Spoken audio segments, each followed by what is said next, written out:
ગઈકાલના વરસાદ બાદ બહાર આવ્યા છે તબાહીના દ્રશ્યો। ઘેડ પંથકના 54 ગામો સૌથી વધારે અસરગ્રસ્ત થયા છે। માંગરોળ, માણાવદર, વંથલીના ગામો પાણીમાં ગરકાવ થઈ ચૂક્યા છે। ઘેડની સમસ્યા નિવારવા માટે 1500 કરોડ રૂપિયાની યોજના જાહેર કરાઈ છે। 148 કરોડ રૂપિયાના પણ ટેન્ડર બહાર પડાયા હતા। ગત વર્ષની જેમ આ વર્ષે પણ સ્થિતિ જેમની તેમ છે। ભૌગોલિક રીતે રકાબી જેવો વિસ્તાર એટલે કે સૌરાષ્ટ્રનું ઘેડ પંથક ફરી એકવાર પાણીમાં ગરકાવ થઈ ગયું છે। આપને હું દ્રશ્યો બતાવવા માંગીશ કે જે પ્રકારે જ્યાં પણ તમારી નજર પડશે ત્યાં જ પાણી છે તે જોવા મળશે। ખેડૂતોના પાક છે તે ખરાબ થઈ જાય છે। આ ઉપરાંત ગામો છે તે સંપર્ક વિહોણા થઈ જાય છે। દર વખતે રાજ્ય સરકાર અને કેન્દ્ર સરકાર છે તેઓ ઘેડ પંથક માટે કંઈક ને કંઈક વિકાસ કરશે તેવા દાવા કરે છે, પરંતુ દર વર્ષે આ જ પ્રકારની સ્થિતિ છે તે જોવા મળે છે। આખાય પંથકમાં જળબંબાકાર જેવી સ્થિતિ છે તે જોવા મળી છે। જે રીતે ગત બુધવારના રોજ જે સૌરાષ્ટ્રમાં ખાસ કરીને જે ગીર સોમનાથ, પોરબંદર અને જુનાગઢ જિલ્લામાં સાંબેલાધાર વરસાદ આવ્યો અને તેને કારણે જે ભાદર હોય, ઓજત હોય, આ ઉપરાંત જે અન્ય જે નાના ડેમો હોય તેના પાણી છે તે ઘેડ પંથકમાં ફરી વળ્યા અને તેને કારણે અનેક ગામો છે તે બેટમાં ફેરવાઈ ગયા, અનેક ગામો છે તે સંપર્ક વિહોણા થઈ ગયા। જો અત્યાર સુધીની સ્થિતિની વાત કરવામાં આવે તો ઘેડ પંથકમાં સૌથી વધારે અસરગ્રસ્ત કોઈ વિસ્તાર હોય તો તે માંગરોળ તાલુકો, કેશોદ તાલુકો અને માણાવદર તાલુકાના ગ્રામ્ય વિસ્તારો છે કે જેમાં 65 જેટલા રસ્તાઓ બંધ છે અને 48 જેટલા ગામો છે તે અત્યારે પાણી ફરી વળવાને કારણે સંપર્ક વિહોણા બન્યા છે। જ્યારે ગત વર્ષે પણ આ પ્રકારની સ્થિતિ થઈ હતી અને તે સ્થિતિને જોતા જે કેન્દ્રીય મંત્રી મનસુખ માંડવિયા, આ ઉપરાંત રાજ્યના મુખ્યમંત્રી ભૂપેન્દ્ર પટેલ સહિતના જે નેતાઓ છે, અધિકારીઓ છે, તેમના દ્વારા આ પરિસ્થિતિની સમીક્ષા કરવામાં આવી હતી।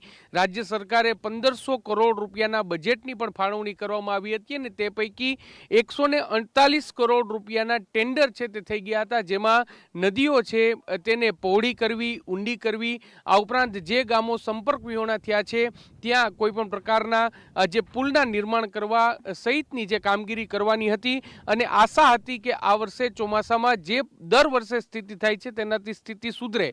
પરંતુ અત્યારે જે પ્રકારે તમે અત્યારે દ્રશ્ય જોઈ રહ્યા છો કે પરિસ્થિતિ જેવી દર વર્ષે થાય છે તે જ પ્રકારની પરિસ્થિતિ છે।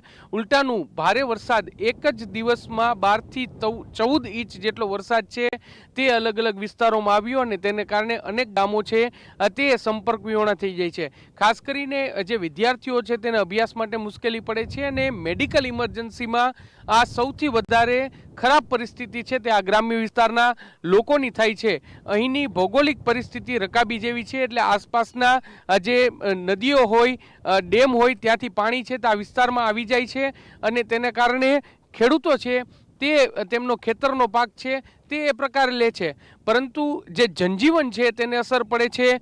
વીજળી છે તે પણ ગુલ થઈ જતી હોય છે 1 કે 2 દિવસ માટે અને લોકોને બહાર આવવું મુશ્કેલ થઈ જતું હોય છે।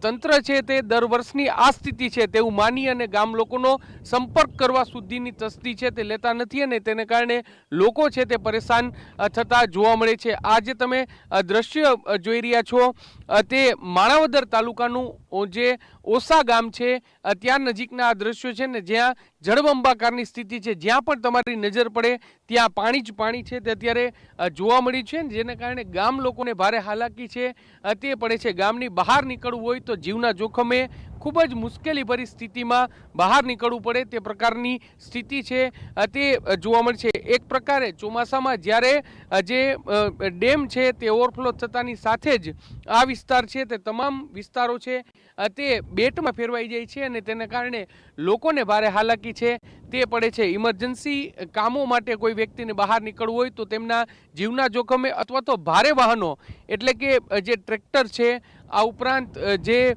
જેસીબી મશીન છે, આવા પ્રકારના વાહનો સાથે નીકળવું પડે તે પ્રકારની સ્થિતિનું નિર્માણ થાય છે। તંત્રએ તાકીદના ધોરણે જે 1500 કરોડ રૂપિયાની ફાળવણી કરી છે તે તમામ રૂપિયાનો સદુપયોગ થાય અને તાત્કાલિક તેની અસર થાય, જેથી કરીને આ વિસ્તાર કે જે ચોમાસાના સમયમાં સંપર્ક વિહોણા થઈ જાય છે, બેટમાં ફેરવાઈ જાય છે, તે વિસ્તાર છે તેના લોકોને હાલાકીમાંથી બહાર આવી શકે। કેમેરા પર્સન ભાવેશ લશ્કરી સાથે મોહિત ભટ્ટ, TV9 માણાવદર।